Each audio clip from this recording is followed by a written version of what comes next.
It's time to grow up. Hi guys, it's Robby Starbuck. Welcome to Grow Up. Today our episode is all about feminism. Seeing as it's about feminism, I figure I should probably keep my mouth shut and let Landon take it away. And that is exactly what I hate about feminism, is that men are shamed and blamed for everything and they can't speak up on issues that affect everyone. The whole idea of modern feminism isn't what feminism was predicated on, the equal rights for women. And with first wave and second wave feminism, I fully supported that. And I considered myself a feminist up until I had children, basically. Well, things hadn't changed so drastically. Yeah, politically. They hadn't changed so drastically Right. at that point. That was Yes. almost 11 years ago now. Mm-hmm. And But I that's when we started to noticing, shift. though, just by fact of, wanting to be present with my children and kind of abandoning my career for the time being wasn't really something that a lot of my really empowered, strong female friends supported or understood. And in some ways I felt, demeaned or belittled or not enough. And it wasn't just men. It was, female label executives, female managers, the I would whole say more music women world. than men, even, honestly. At Right. least in our personal life. Right. So We're I more think demeaning that, about it because they're the first ones to be like, well, when are you going to do this? When are you going to do this Right, work thing? right, When are you right, going to do right. that work thing? There was a lot more pressure, I feel like, from my view, anecdotally, from females that we knew that were kind of pushing for when you were going to, do the next thing. And you were kind of just focused at the moment on, I just want to take in this experience. And is there something so wrong with wanting to be, a mom and having that be enough? I feel like there's so many societal pressures enough just to be a woman. You need to look a certain way, act a certain way, basically whatever the virtue signaling of the moment is, or whatever kind of female idol there is at the moment that people are celebrating of what a woman is. That there's already enough pressure, but then you add being a mom to it, and suddenly you're supposed to be superhuman, not just superwoman, but superhuman, and you're supposed to somehow figure out a way to be a fully present mom, connecting and meeting all of your kids' physical and emotional needs at the same time, being a wife or a partner, and you're supposed to be killing it at your job too. Killing it at the And job. not just doing a job, but you're supposed to be like advancing in the job and like Yes. wanting to be And- whatever your field and is. You're supposed to want to be equally at the top as of it. productive and successful as, say, not just men. I'm not even going to use them as an example. As the woman who is choosing the different trajectory for career. Single, she doesn't has want no to have children. Yeah, right? that person. So I'm here to tell you that's all a bunch of BS. Ding dong. Yeah. That's the doorbell. Ding dong. I just was like helping you in post from having to go. Ding, Ding dong. So yeah, it's I just like the ding baloney. dong, This is about being real, and the reality is you can't do it all, and it's not because you're a woman. A man can't do it all either. Nope.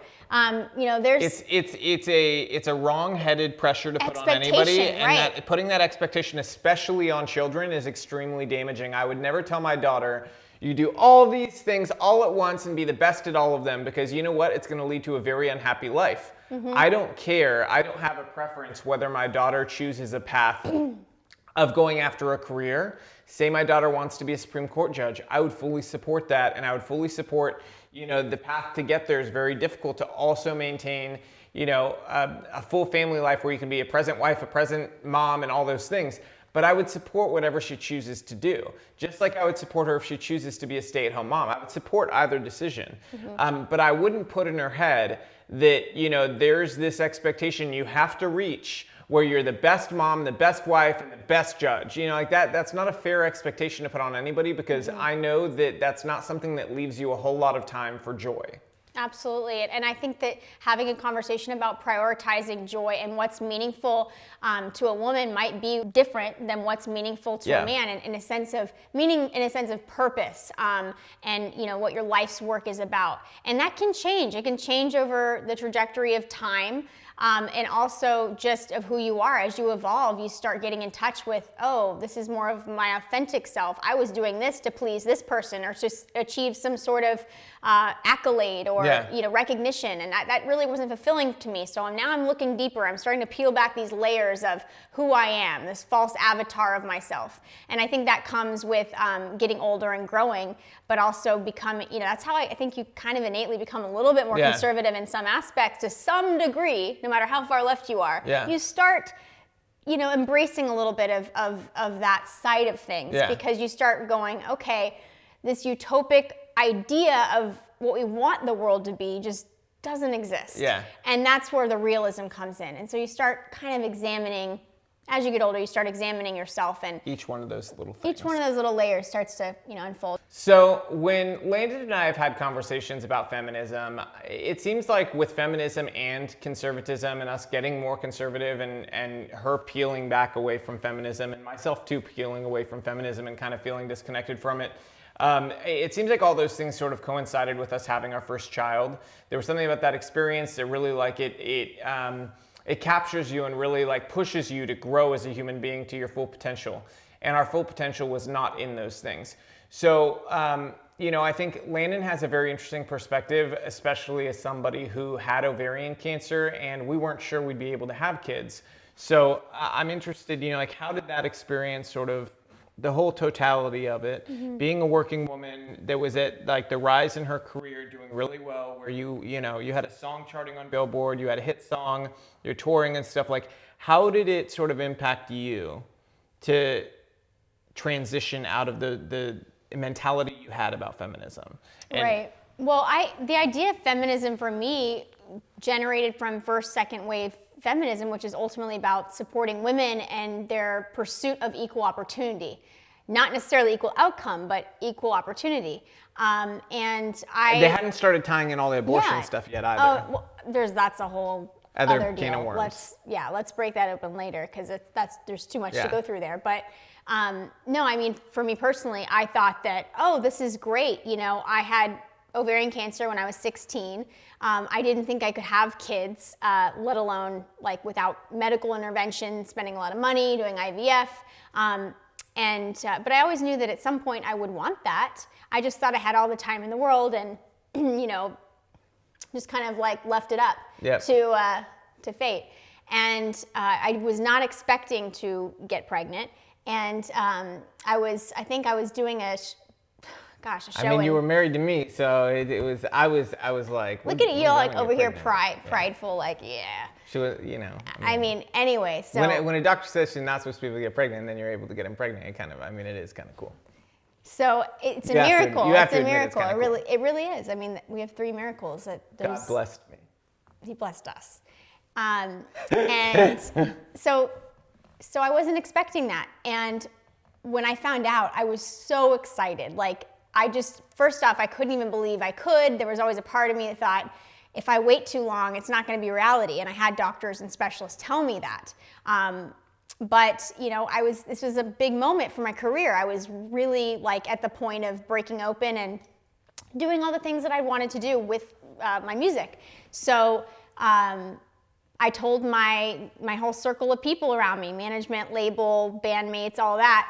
And the reflection I got back was not in alignment with supporting women in their choices and opportunities in life, mainly viewing motherhood as an opportunity, because I saw it as a huge opportunity, and maybe people don't see that until they have that maybe taken from them potentially.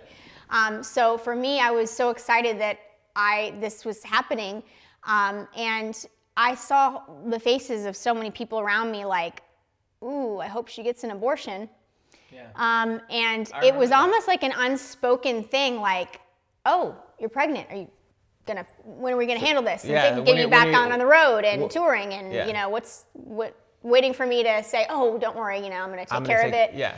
And that was definitely the attitude. Yeah, and I even had my own close family member who I thought would be very excited about that situation say, oh, that's okay. So you know what you need to do, right? Yeah. And I mean, that for me, I think was a big moment where I was what? What? This is not supporting women. This isn't supporting, our life choices and the beautiful like blessing of motherhood. Like, this is devaluing motherhood. These people were all essentially saying that, having a career was more important than the life of a human being. Right. And which is the same mentality, as saying, I will cut somebody's throat so I can go up the ladder work-wise, Oh, I thought you were going to say I was going to cut open your uterus and have an abortion because it's not convenient. No, that's what I'm saying, though. Yeah. It's the same thing as literally saying I would stab a person at work to be able to get the manager job. Right. It's the same thing when you're saying, yeah, you got to kill that baby so you can keep, you have to take, going up the ladder. And it's really interesting. It's like you have to take from something to get something. Yeah, this mentality is so toxic. It's the same cutthroat, mentality you see in so many different industries. But I saw it so blatantly, and it really shocked me how cold-hearted I felt some of these people were. Especially given the circumstance, being a cancer survivor, having one ovary, and not knowing what my future held. And being in a virtue signaling industry. Yes, that is always virtue signaling about supporting women, and feminism and stuff. Right. Their brand of feminism believes in killing babies. So that's really what it comes down to. So the idea of modern feminism espousing to support women in all of their opportunities in life doesn't really jive with starting a family or being a mom.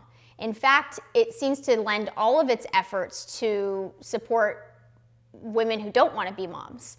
In fact, abortion is one of the main intersectional points of modern feminism that you really have to be in line with to be a part of the whole movement. To be accepted at all. Absolutely. So if you're not willing to kill your baby, if it's inconvenient to your career. Or accept that your best friend wants to. Right. Or shout your abortion proudly. Yeah. Like it's not some sort of even difficult weighted decision. Yeah. But it's like a proud decision. Like, yeah, awesome, then abortion. You're not included. Then you're not welcome. Yeah. And I think that the Women's March, the people in charge of it, Linda Sarsour, these type of women are not women's women. Anytime you have a woman like Linda Sarsour, who has literally advocated for Sharia law, they're definitely not a woman's woman.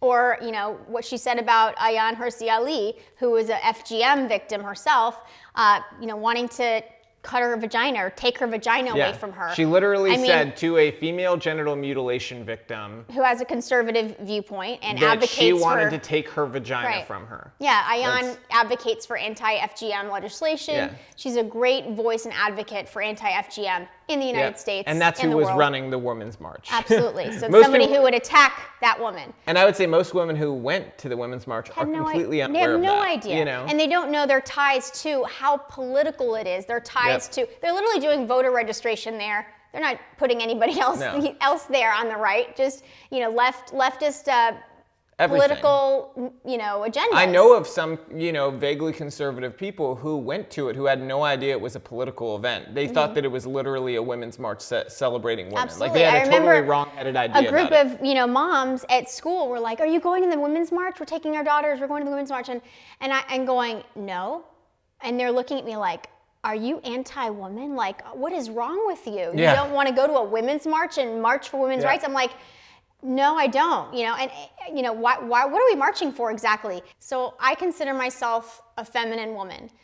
The problem, one of many that I have with modern feminism, is femininity has been vilified and taken out of modern feminism. Femininity is who we are as women. It's part of who we are. It speaks to the choices we make in life. And when I think of what feminine means to me, the first thing that comes to mind is nurturing. And obviously, biologically, primally, we make babies. You don't, So True.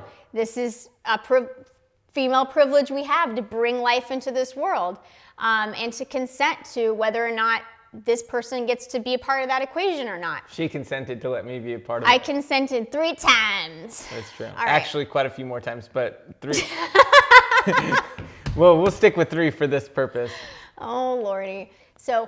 So femininity, when I think of femininity, nurturing, raising children, or even just caring about children, or even just caring about the societies or tribes most vulnerable. In our case, it's children, right?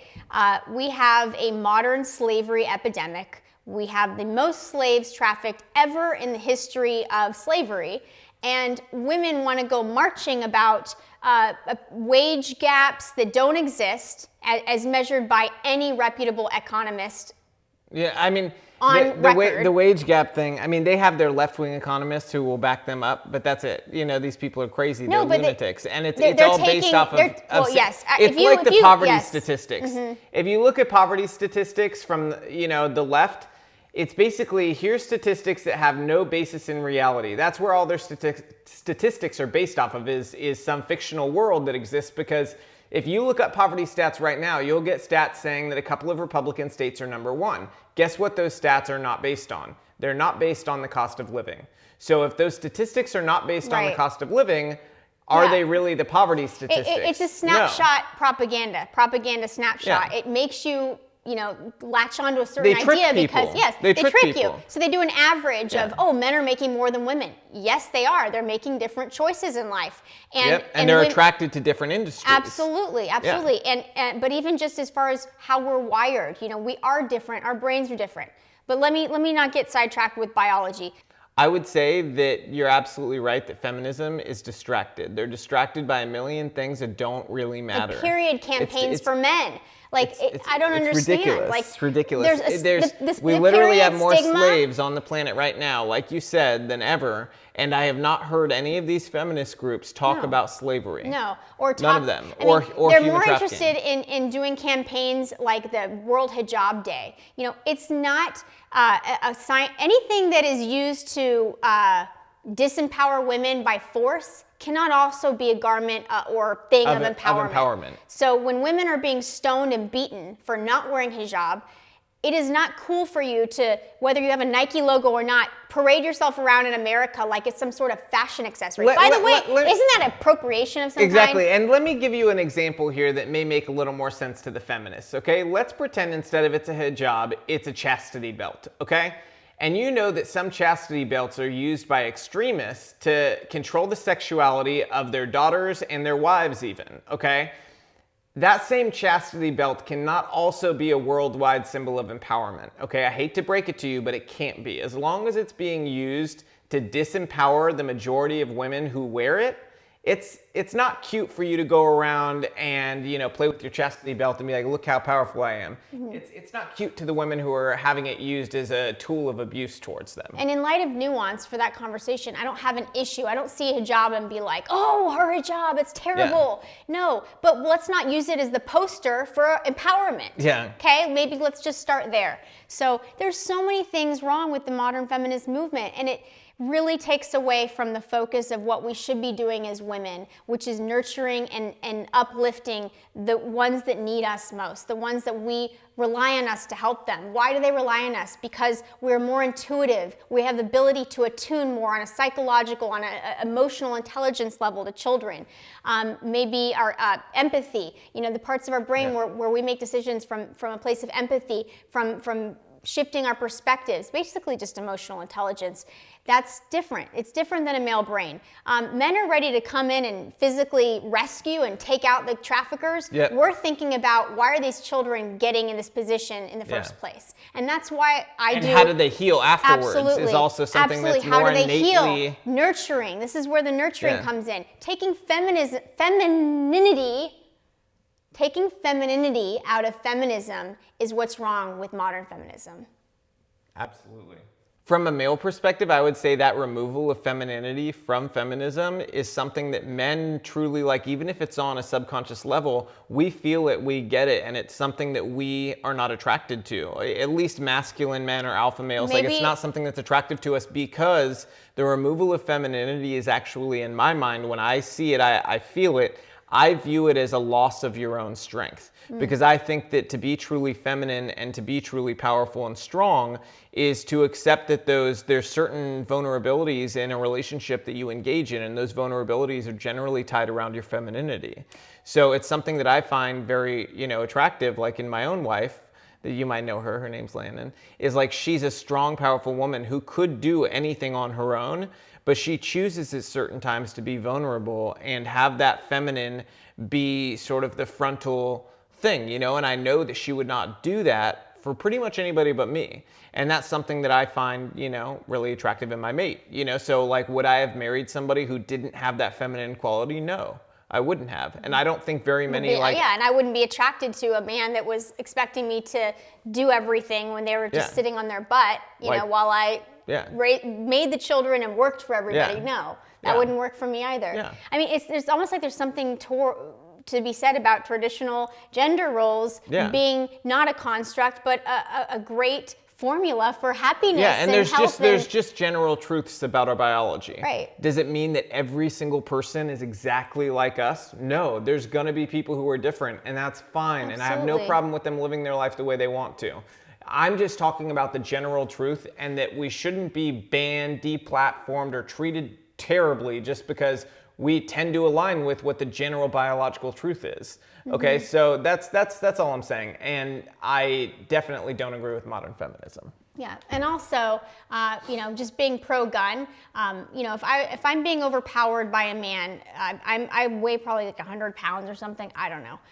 But most any man, even the little soy boys, could probably overpower me if they wanted to. I don't know about the soy boys, but some of the other ones could.